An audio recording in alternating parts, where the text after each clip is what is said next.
Hi hello welcome to my channel. எல்லாருக்கும் வணக்கம். இன்றைக்கி லன்ச் என்ன பண்ண போகிறேன்னா தேங்காய் பால் சாதமும் முட்டையும் தாங்க பண்ண போகிறேன். முட்டை ஃப்ரை, சிம்பிள் ஃப்ரை தான் பண்ண போகிறேன். சப்ஸ்கிரைப் பண்ணிவிட்டு பாருங்கள் என்னோடய சேனலை. நிறைய பேர் சப்ஸ்கிரைப் பண்ணாமல் பார்க்குறீங்க. சப்ஸ்கிரைப் பண்ணுங்கள், லைக் பண்ணுங்கள், கமெண்ட் பண்ணுங்கள், ஷேர் பண்ணுங்கள். சப்ஸ்கிரைப் பண்ண மட்டும் மறந்துடாதீங்க. சப்ஸ்கிரைப் பண்ணுங்கள். இப்போ வாங்க, தேங்காய் பால் சாதம் வந்து காலையிலே ப்ரிப்பேர் பண்ணுறதுக்காக கொஞ்சம் ரெடி பண்ணிகிட்ருக்கேன். தேங்காய் பால் சாதத்தில் வந்து தக்காளி முதல்ல போடாமல் லாஸ்ட்டில் போடணும். ஏன்னா அது குழஞ்சிருச்சுன்னா எப்பவும் போல் நார்மல் வெஜ் பிரியாணி மாதிரியே ஆயிரும். அதனால் அதுக்குள்ளே இருக்க விதையெல்லாம் எடுத்து ஜூஸ் எல்லாம் எடுத்து தனியாக வச்சுட்டு வெறும்னே இருக்க மேலோடு இருக்க அந்த சதப்பகுதியை மட்டும் வெஜ் பிரியாணிக்கு வந்து கடைசியாக தண்ணியெல்லாம் ஊற்றி குக்கர் மூடுற அந்த சமயத்தில் போட்டால் நல்லாயிருக்கும் பார்க்கவே கலர்ஃபுல்லாக.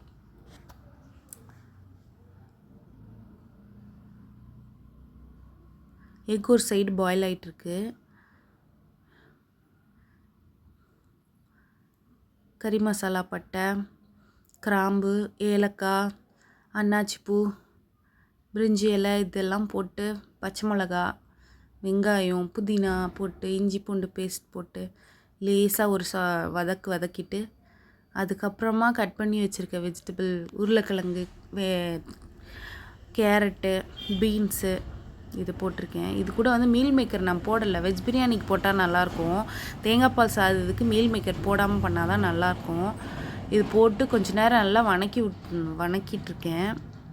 கொஞ்சம் வணக்கி விட்டால் நல்லாயிருக்கும் டேஸ்ட்டு. எந்த குழம்பு பண்ணாலுமே எண்ணெயில் அந்த போடுற காய்கறி கொஞ்சம் நேரம் வதக்கி வச்சிங்கன்னா டேஸ்ட்டு சூப்பராக இருக்கும். வணக்குனதுக்கப்புறம் அதுக்கு நடுவில் என் பையன் கொஞ்சம் கூப்பிட்டுட்டான். அவரை போயிட்டு ரெடி பண்ணிவிட்டு வந்தாச்சு. வணக்கிட்டு இருக்கும்போது சால்ட்டை வந்து கையில் போட்டால் தாங்க ரொம்ப நல்லது. ஸ்பூன்லலாம் போடக்கூடாது, கையில் தான் எடுத்து போடணும்னு சொல்லி கேள்விப்பட்டிருக்கேன் நான். அதனால் சால்ட்டு வந்து கல்லுப்பு, சால்ட்டு எதுவாக இருந்தாலும் கையில் எடுத்து போட்டு பழகிக்கோங்க. அது ரொம்ப நல்லது.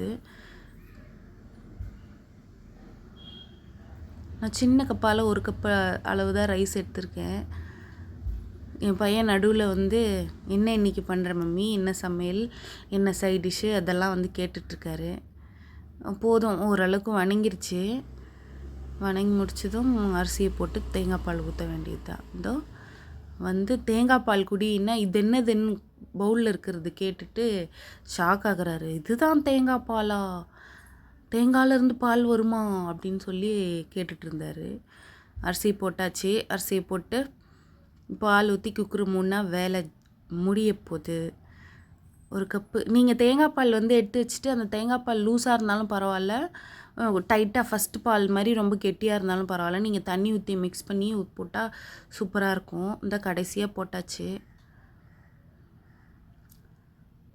அவ்வளோதான், ஒரு கிண்டிட்டு குக்கரை மூட வேண்டியது. இது நார்மல் அரிசியில் பண்ணாலுமே நல்லா தான் வரும். பிரியாணி அரிசியில் பண்ணாலும் நல்லா தான் வரும். எந்த அரிசியில் பண்ணாலும் சூப்பராக இருக்கும் டேஸ்ட். இது அவ்வளோதான். மேலே வந்து கடைசியாக புதினா போட்டு குக்கரை க்ளோஸ் பண்ணிட வேண்டியது தான். க்ளோஸ் பண்ணி வெயிட்டை போட்டுடலாம். ஒரு சைடு வந்து முட்டை உரிக்க ரெடி பண்ண போகிறேன். முட்டை வந்து ஸ்டார்டிங்கில் வந்து உரிக்கும்போது கையில் உரிச்சு பழக எல்லாருமே கையில் தான் உரிப்போம். அப்படி உரிக்கும் போது ஒரு மாதிரி அங்கங்கே கொஞ்சம் கிள்ளுன மாதிரி வந்துடும். கொஞ்சம் முட்டை ஷைனிங்காக இல்லாமல் இந்த மாதிரி வந்துடும். அது வராமல் இருக்க நான் ஒரு ட்ரிக் சொல்கிறேன் பாருங்கள். முட்டையை இப்படி உரிச்சா அசிங்கமாக ஷேப்பே இல்லாமல் வரும். அதனால ஸ்பூன் வச்சு ஒரு திருப்பு, இந்த பக்கம் ஒரு திருப்பு, அந்த பக்கம் ஒரு திருப்புனீங்கன்னா முட்டை ஷேப்பாகவும் சூப்பராகவும் வரும். சூப்பராக வந்துருச்சா? இப்போ இந்த முட்டையை உரிக்கிறேன் பாருங்கள். ஸ்பூன்லேயே ஒரு 2 தட்டு தட்டிட்டு கொஞ்சமாக எடுத்து விட்டுட்டு அதுக்கப்புறம் ஸ்பூனை விட்டு ஒரு ரவுண்டு இந்த பக்கம் ஒன்று, அந்த பக்கம் ஒன்று பண்ணிங்கன்னா செம்மையாக ஷேப்பாக வந்துடும். அவ்வளோதான், சூப்பராக வந்துருச்சா முட்டை? இப்போ முட்டையை கட் பண்ணி ஆயிலில் மிளகாத்தூள், உப்பு போட்டு சும்மா 2 திருப்பி எடுத்து வச்சாச்சு. அவ்வளோதாங்க, முடிஞ்சாச்சு. தேங்காய் பால் சாதம் ரெடி.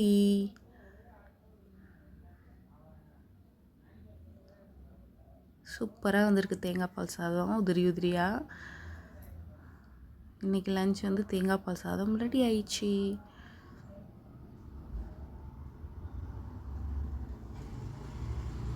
அவ்வளோதான், லஞ்ச் வந்து பேக் பண்ண ஆரம்பித்தாச்சு.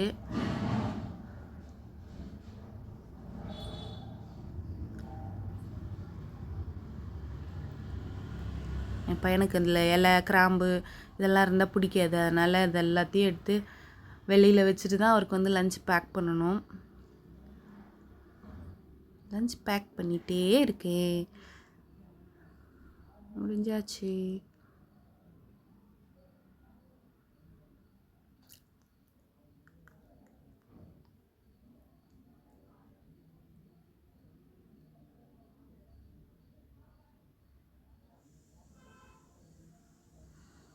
இன்றைக்கி லஞ்ச் தேங்காய் பால் சாதம் முட்டை ஃப்ரை.